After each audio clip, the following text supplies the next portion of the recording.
What's going on, guys? It's Jimmy here. Welcome to our daily show where we discuss everything going on here in our country that you need to know about here on a daily basis. We got a very major important day coming up here. I'll show you right here. As you can see here, here's why October 13th is Social Security's most important day of the year. Coming up here just in a few days. This is going to be a very, very important day for over 60 million Americans here coming up here. Yeah, just in a few days here coming up here for Social Security, SSI, SSDI, VA, RRB, survivors, everybody underneath the Social Security umbrella. A major, major announcement from the government. And we're going to go over the details, what we're expecting, and all the details here in this video, as well as Social Security raises of up to $2,400 per year in this video as well. There's multiple different bills in Congress that could be passed this year as well. I'll give you the details on that as well. There's actual bills to raise Social Security benefits and extend the solvency on that as well. I'll give you the details here on that also. But first, if you haven't subscribed to our YouTube channel yet, make sure to click the subscribe button down below, the red subscribe button. It's completely free to do so. It just makes it so you won't miss out on our new videos. After you click the subscribe button, click the bell icon that appears so you get notifications. Remember that new videos come out here on our YouTube channel every single day at 10 a.m., 3 p.m., and 8 p.m. Eastern Standard Time. I'll keep you up to date here with everything going on here in our country on a daily basis, like Social Security raises, things like state stimulus checks, federal stimulus checks, programs like the student loan forgiveness, SNAP raises.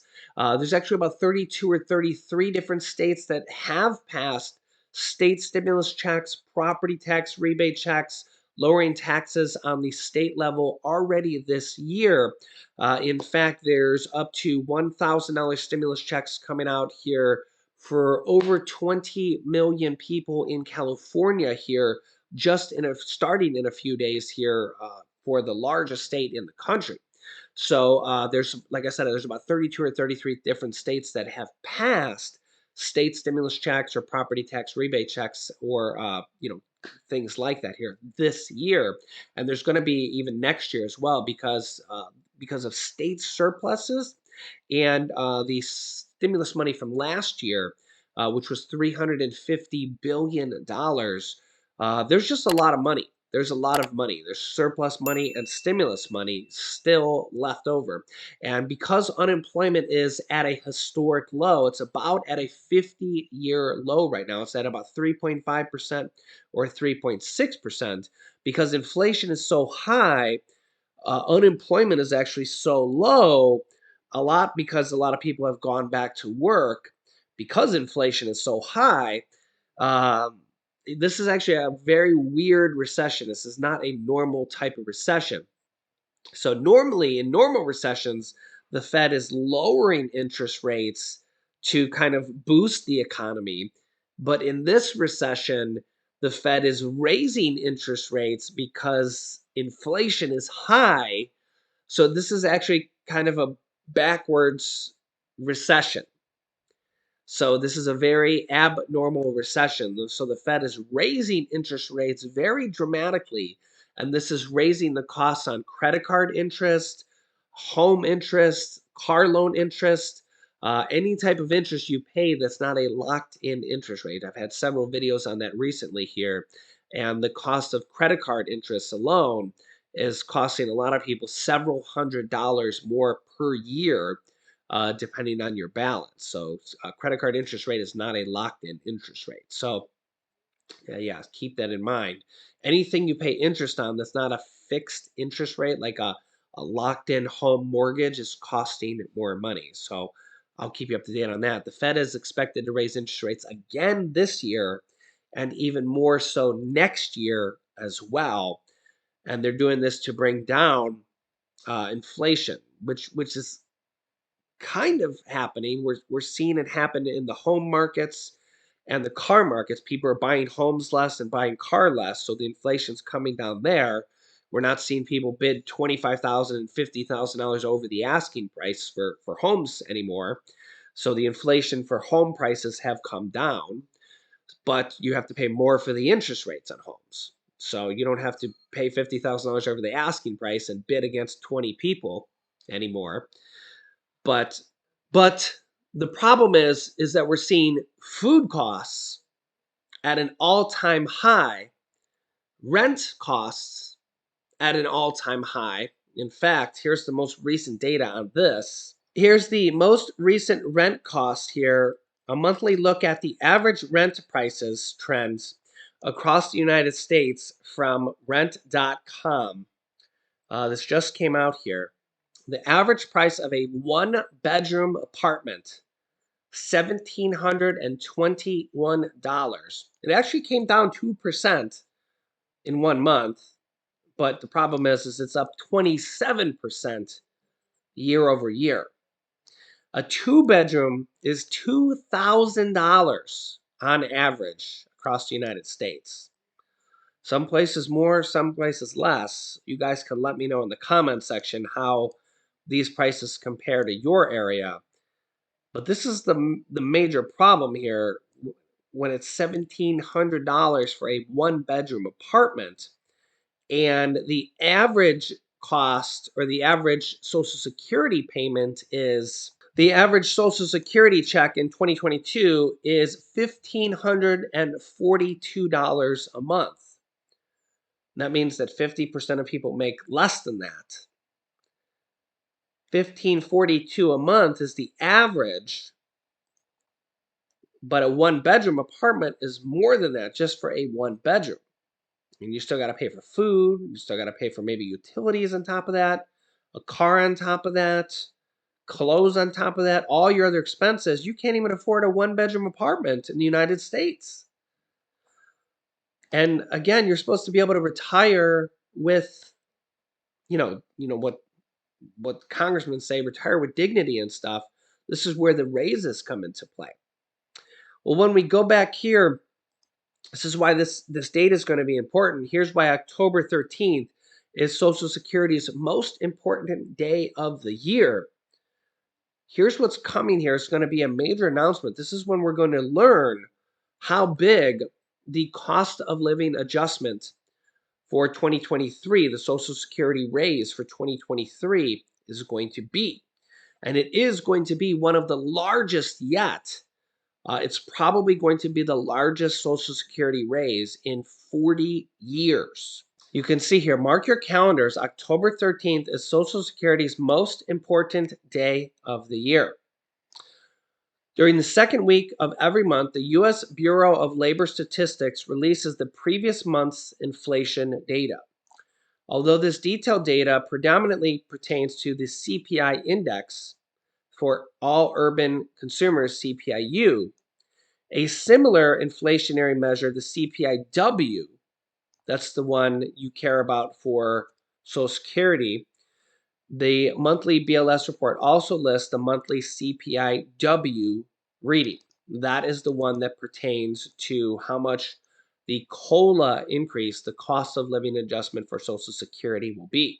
And right now, the cost of living adjustment is expected to be the highest in 40 years, going back to the early 80s.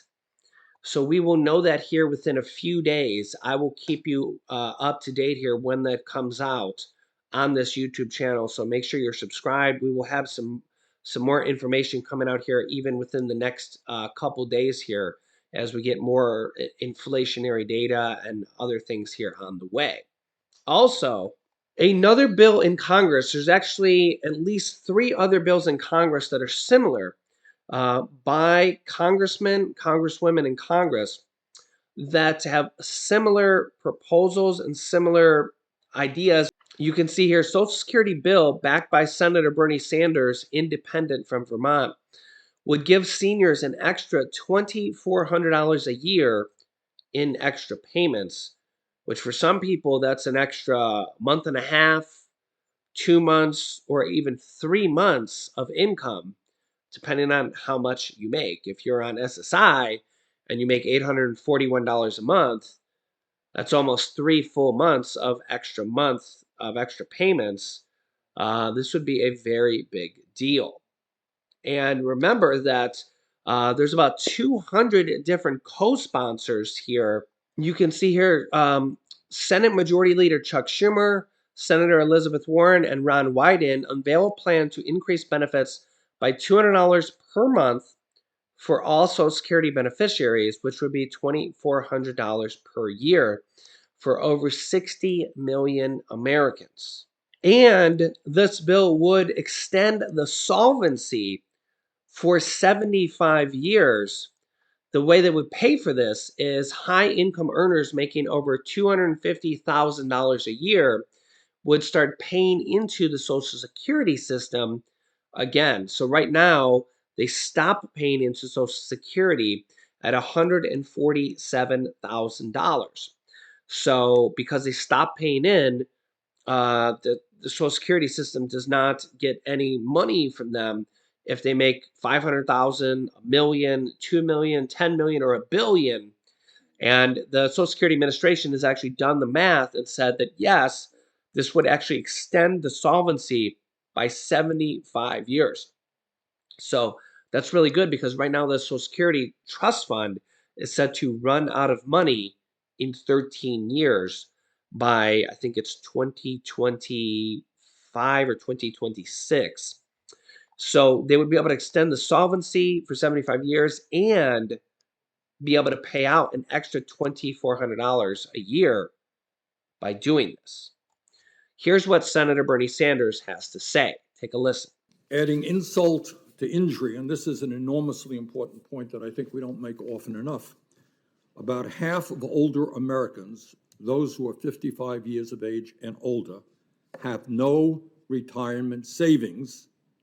Got that?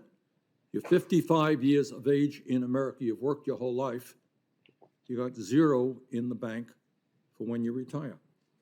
And they are dependent on a Social Security benefit today that is less than $1,540 a month on average.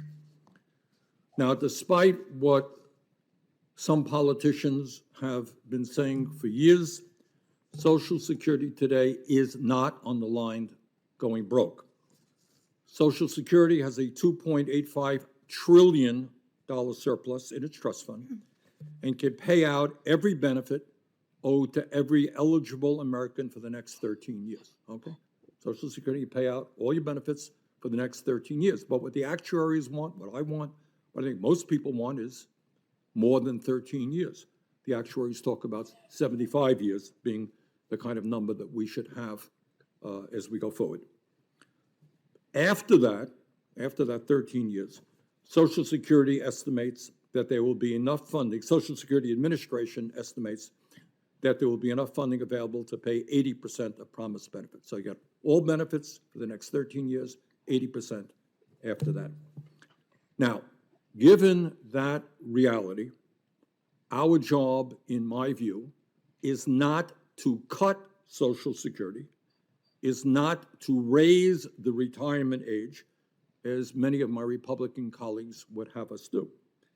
Our job is to expand Social Security so that everyone in America can retire with the dignity that he or she deserves, and that every person in this country with a disability can retire with the security they need.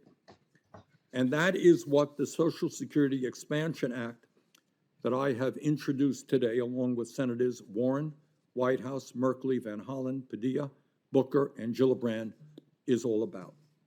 This legislation has been endorsed by many, many organizations, including the AFL-CIO, the Alliance for Retired Americans, Social Security Works, the National Committee to Preserve Social Security and Medicare, the American Federation of Teachers, and many, many other organizations. According to a letter, this is an important part of what this hearing is about today, according to a letter that I received from the Social Security Administration this morning, this legislation will fully fund Social Security for the next 75 years and expand benefits for senior citizens and people with disabilities. Now, how do we do that? How do you expand benefits and make Social Security solvent for the next 75 years, which is, I think, what the American people want? Well, the answer is not complicated. At a time of massive income and wealth inequality, at a time when billionaires pay an effective tax rate lower than the average working person, at a time when the very richest people in this country are becoming much richer, this legislation demands that the wealthiest people in this country start paying their fair share of taxes. Today, absurdly and grossly unfairly, there is a cap on income subject to Social Security taxes. That cap is now about $147,000 a year. Now, what does that mean? It means that if you are a multi-billionaire, you pay the same amount of money into Social Security as someone who makes $147,000 a year. Got that? It means that if you make $147,000 a year, you pay 6.2% of your income in Social Security taxes.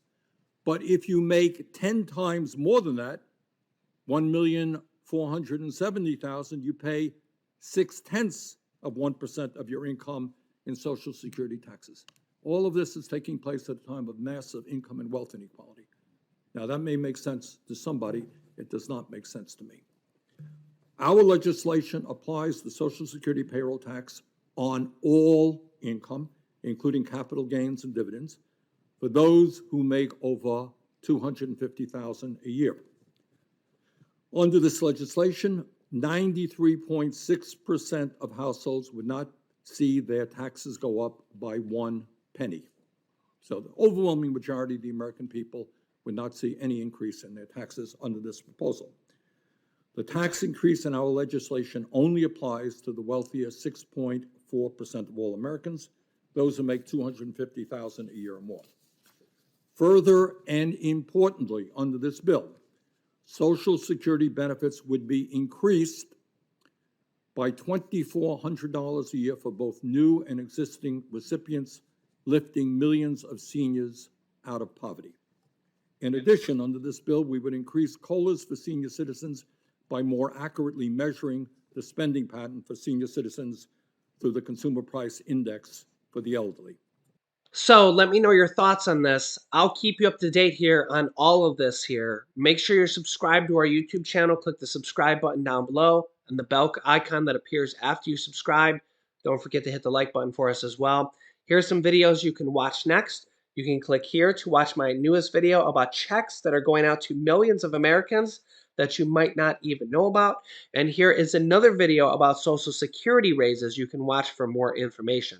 So click on one of those videos next. Thanks for watching, guys, and I'll see you in the next video.